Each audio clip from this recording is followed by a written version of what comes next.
Puis il nous dit utiliser dans un programme principal un menu qui demande et redemande à l'utilisateur de choisir une option et de l'exécuter tant qu'il n'a pas choisi de quitter le programme. Il faut ajouter une option pour quitter. Alors, on revient à notre code ici. Alors, dans la partie test et fonctions, ici, on va faire notre programme principal. Donc, le programme principal, c'est juste la partie où on n'utilise pas indentation. Donc, on écrit au niveau 0 d'indentation.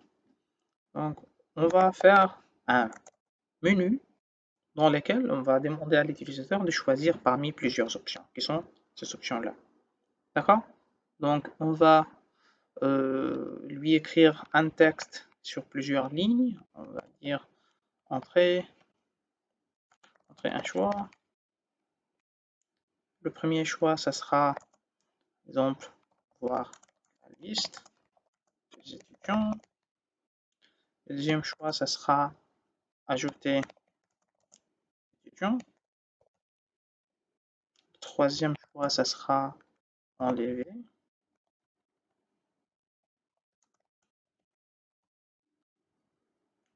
OK.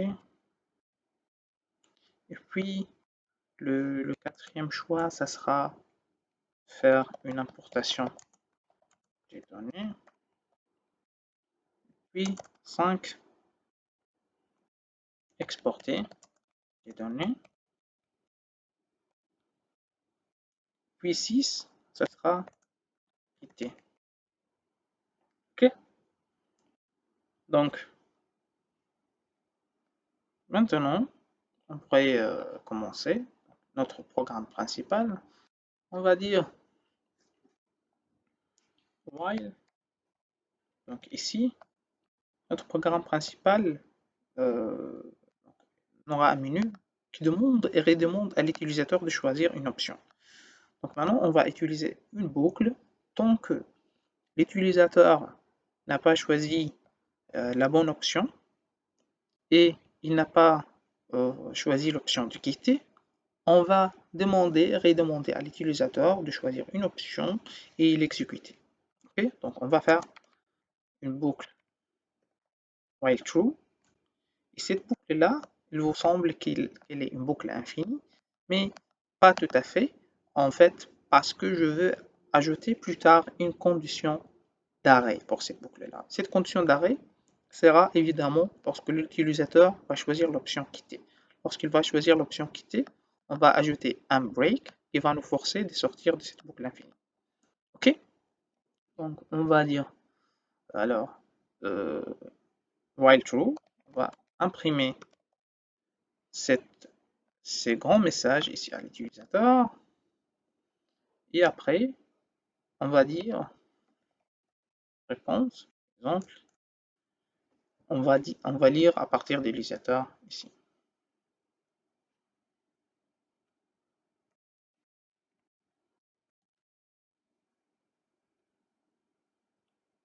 Par exemple, si je vais lui dire faites votre choix. Ici, je vais faire, par exemple, un choix, je vais dire que c'est un menu principal.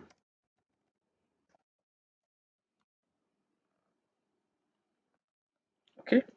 Alors maintenant, en lisant la réponse, je dois tester si cette réponse-là fait votre choix. Donc le choix, selon nous, on doit décider. Donc le choix sera par exemple d'écrire un chiffre, soit 1, 2, 3, 4, 5, 6. Donc maintenant, on va dire si la réponse n'est pas dans cette liste-là des éléments, par exemple, cette liste pourrait être 1, 2, et ainsi de suite, 3, 4. Pour faire cela, je peux faire ça plus simplement en disant convertis cette chaîne de caractères en une liste où chaque élément, c'est un chiffre. D'accord? if response is not in list, cette liste des chiffres-là, on va lui dire que vous devez faire un choix entre 1 et 6. Et à ce moment-là, donc, on va redemander à l'utilisateur de faire ça. Donc sinon, si la réponse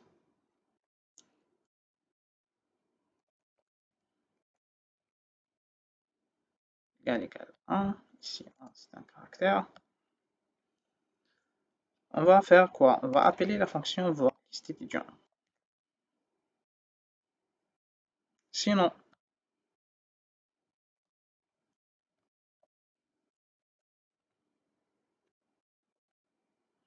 si la réponse est 2, on va appeler enlever étudiant. Sinon, si la réponse est 3, on va appeler importer données. Ah, ici, pardon, ici c'est ajouter.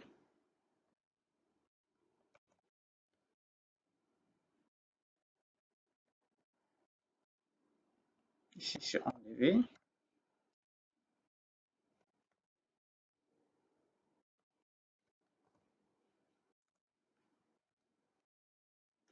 On va dire ici, donc ce sera la réponse 4, c'est pour importer. Et maintenant, on doit stocker ça. Donc notre variable, on va l'écraser à ce moment-là. On va l'enregistrer dans notre dictionnaire qui s'appelle étudiant. Sinon, si la réponse est 5, on va dire exporter données ou le format, par exemple. Donc, ce sera exporter données. Le format sera donné par l'utilisateur plus tard.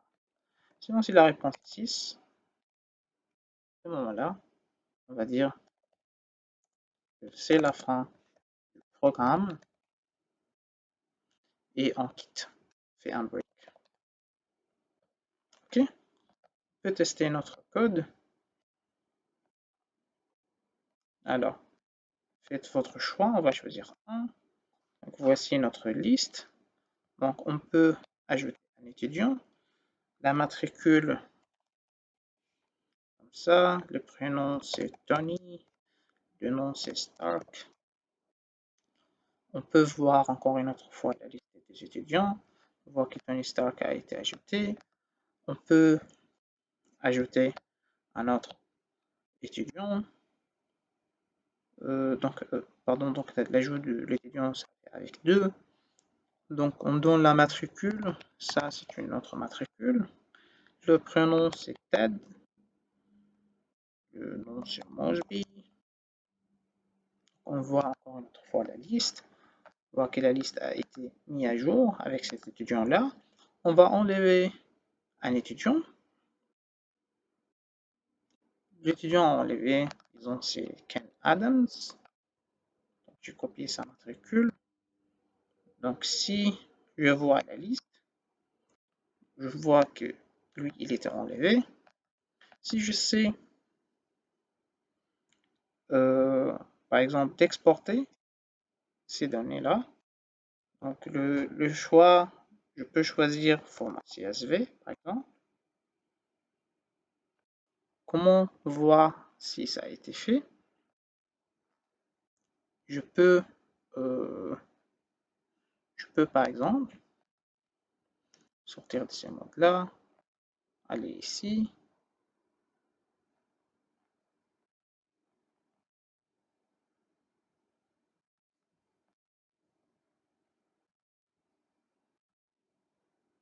Donc je peux choisir encore une autre fois 5. Le format, par exemple, People.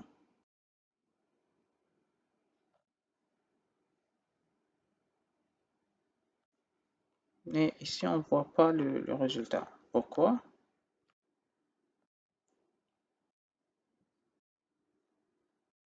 Alors,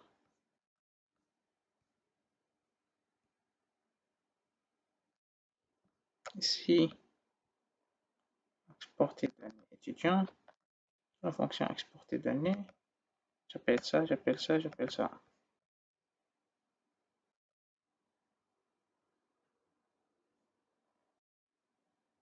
Ah, ok, le fichier existe, mais juste PyCharm n'était pas à jour. Donc, en faisant un reload, ça a chargé les éléments. Ok, ça fonctionne pour l'exportation. Je vais essayer d'exporter encore une fois sous un format, le dernier format c'est JSON. Donc, je fais notre reload. Donc, je vois que ça existe. Alors, si j'essaie d'ouvrir JSON, vous voyez que ça a été enregistré sur le format voulu. Si j'ouvre le fichier data.csv, on voit que ça a été enregistré aussi. Pour le fichier PCOM, on ne peut pas le voir parce que, on vous a dit que c'est un fichier binaire. Ok. Donc, pour le data.csv, vous voyez, il y a une ligne supplémentaire qui s'ajoute. En fait, tout dépend de la version de Python. Donc, parfois, ça ajoute une ligne. Pour éviter ça, il y a un paramètre spécial ici dans l'exportation. Et ici, donc dans le CSV Writer, je crois qu'il y a un paramètre qui s'appelle newLine. Bien, c'est ici.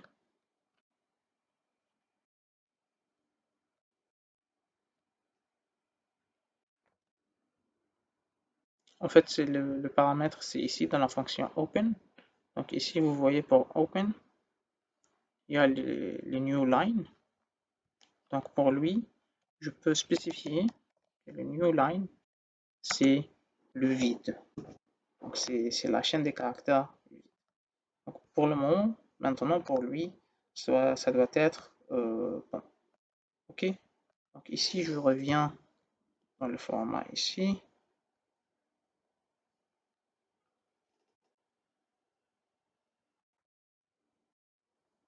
Alors, dans le run, notre programme est encore en son lancement. Je peux faire 6 pour quitter. Donc, on a terminé. Donc, je relance le code, mais avant de relancer ça, je vais ajouter un petit point ici, petit point espace, dans l'autre choix, ici, point espace. Et je relance le code. Donc maintenant, on va voir la liste des étudiants. Puisque nous avons enregistré une liste, on peut importer directement à partir d'une liste des étudiants. Importer des étudiants. Le format d'importation, ça sera JSON. Je veux voir cette liste-là. Vous voyez que j'ai la nouvelle liste ici, qui est différente et la liste initiale avec laquelle on a commencé le code. Alors, si je veux exporter les données encore une autre fois dans un format CSV, alors, on va ici. Donc, vous voyez que ça a été corrigé pour le fichier CSV.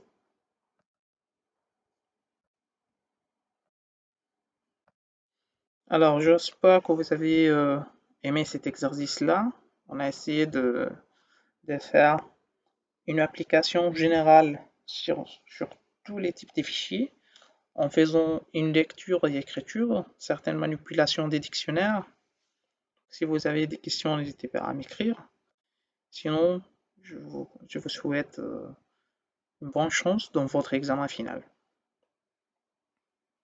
Merci.